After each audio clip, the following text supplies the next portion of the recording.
Make America safer, says Nigel Farage.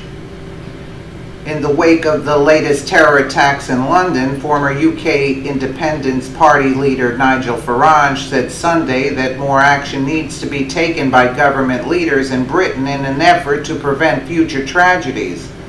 I want to hear that in our state-run schools and prisons, which we're in charge of, we are absolutely going to make sure that radicalization doesn't take place, Farage told Maria Bartiromo on Sunday Morning Futures. I want to hear that in the mosques in this country we will actually be unafraid to kick out this country people who go in there and preach hate. I also want to hear, which I heard a bit of from the Prime Minister, that we do want to try, if we possibly can, to stop some of this stuff being there, freely available on the internet. That is an absolute minimum. The attack, which is the third Britain has experienced in the last 3 months, took place late Saturday night when a van drove into pedestrians on London Bridge. 3 men exited the van and reportedly attacked people at bars and restaurants in Borough Market. At least 7 people were killed and dozens injured.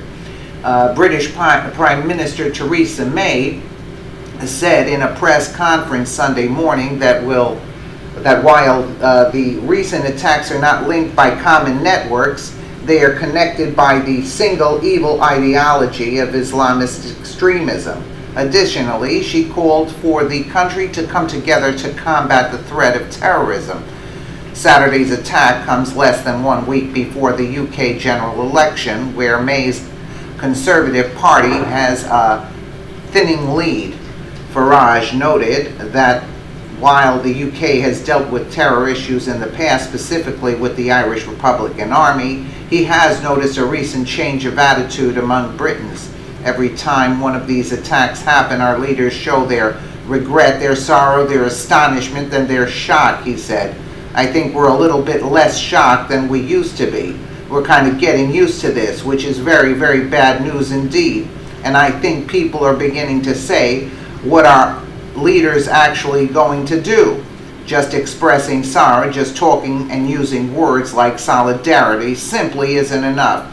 President Donald Trump responded to the attacks via Twitter, criticizing London Mayor Sadiq Khan's response and suggested political correctness was a factor in the latest round of terror attacks. We must stop being politically correct and get down to the business of security for our people. If we don't get smart, it will only get worse. Absolutely. Later, the president tweeted, at least 7 dead and 48 wounded in terror attacks, and Mayor of London says there is, quote, no reason to be alarmed. Trump is absolutely right to be committed to attempting to make America safer, and it's absolutely wrong that judges and some on Capitol Hill are trying to stop him, Farage said. He is trying to stop your country from going down this route. He is right.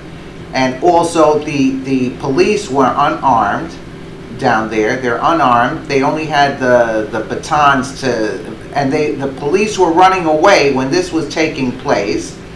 The police were running away, and the citizens had to be throwing chairs in order to protect themselves, to fight back.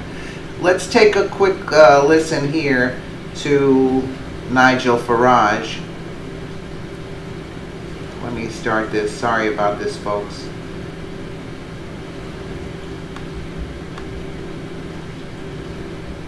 On the ground in London right now, in terms of the sentiment of the people, how do you see it? Well, it's jumping in one way because I've been in London all morning and there are a lot of police cars around, a lot of police on the streets, quite a lot of sirens, and I guess we now know there have been a lot of raids in East London and at least a dozen people have been detained. So London is very quiet this morning. There are fewer people out on the streets than I would normally expect to see on a Sunday. I mean, generally people do in this city, and don't forget we had the threat of IRA terrorism, long before this. People generally do respond incredibly well despite the horrors that have taken place. But I do detect there is one slight change of attitude. And that is that every time one of these things happen, our leaders show their regret, their sorrow, their astonishment, and their shock. And I think we're a little bit less shocked than we used to be. We're kind of getting used to this, which is very, very bad news indeed. And I think people are beginning to say, what are our leaders actually going to do?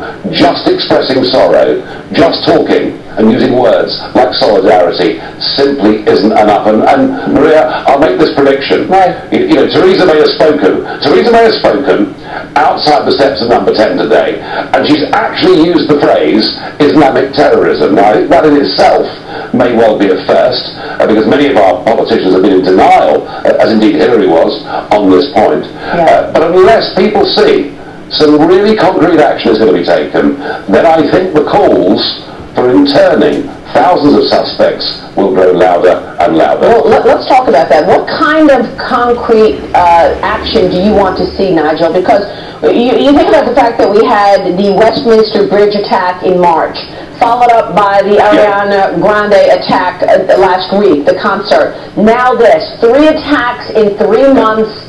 What concrete action do you want to see that we're not seeing coming out of the UK?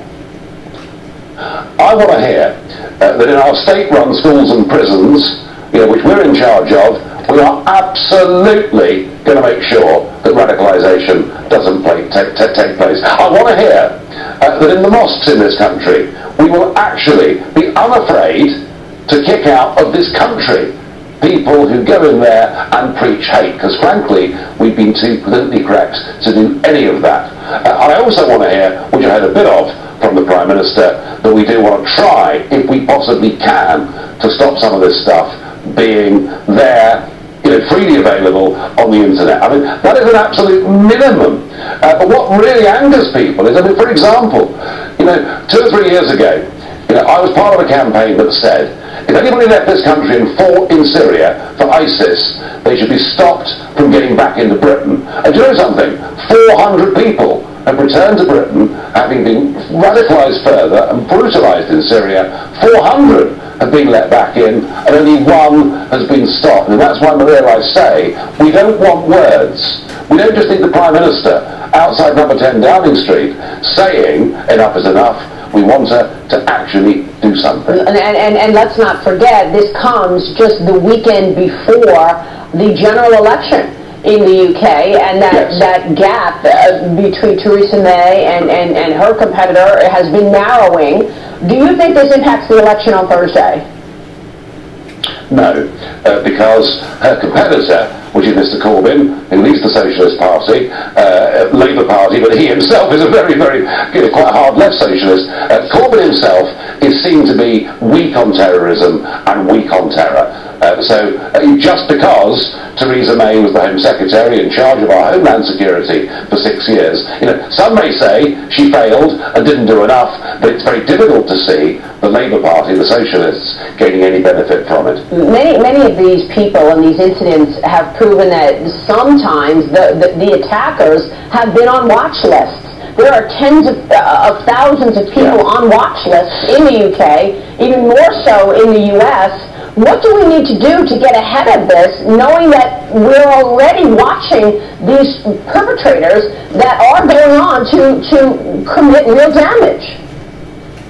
Well, we don't yet know who these 3 individuals are, and my guess is the authorities will not tell us who they are until they've completed the sweep of all those closely connected to them. But I would be very surprised if these were not known persons, very surprised if they hadn't been investigated at some point. And I have to tell you, even though I've been one of those voices saying there is a real problem here, even I was shocked last week when I learned there are 23,000 people of interest to the authorities in this country in relation to jihadi terrorism. So the problem that we've built for ourselves is huge.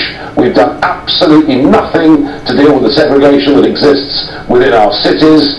We haven't clamped down on radicalisation within state institutions. We've been very weak, frankly, with our borders. So we do face a massive problem, and I can't see, short of hugely increased resources for our security services. I can't see anything else we can do. Now we could take the 3,500 who are the genuinely suspected terrorists themselves, as opposed to being linked and associated. We could round them all up and intern them in prison. That is an option.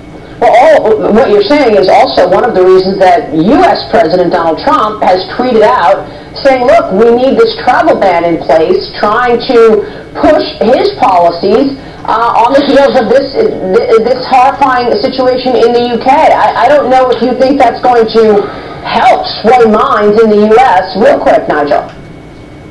If I was American and I was looking at London, Paris, Brussels, Berlin, and the increasing rate of terrorist atrocities, I would say, whether I like Donald J. Trump or not, he is absolutely right to be committed to attempting to make America safer. And it's absolutely wrong that judges and some on Capitol Hill are trying to stop him. He is trying to stop your country going down this route. He's right. Nigel, thank you very much. Weighing in this morning, Nigel.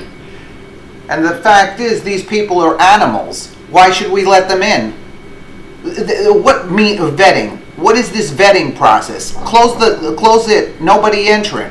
That's it. Well, I don't want to vet anybody. I don't want anybody here. I'm not supporting anybody. And we should make our voices heard. We're not going to support these people. They're coming in here. They're looking for support from us. No, America has its own problems. We can't take care of animals that are trying to come in here and ruin our country.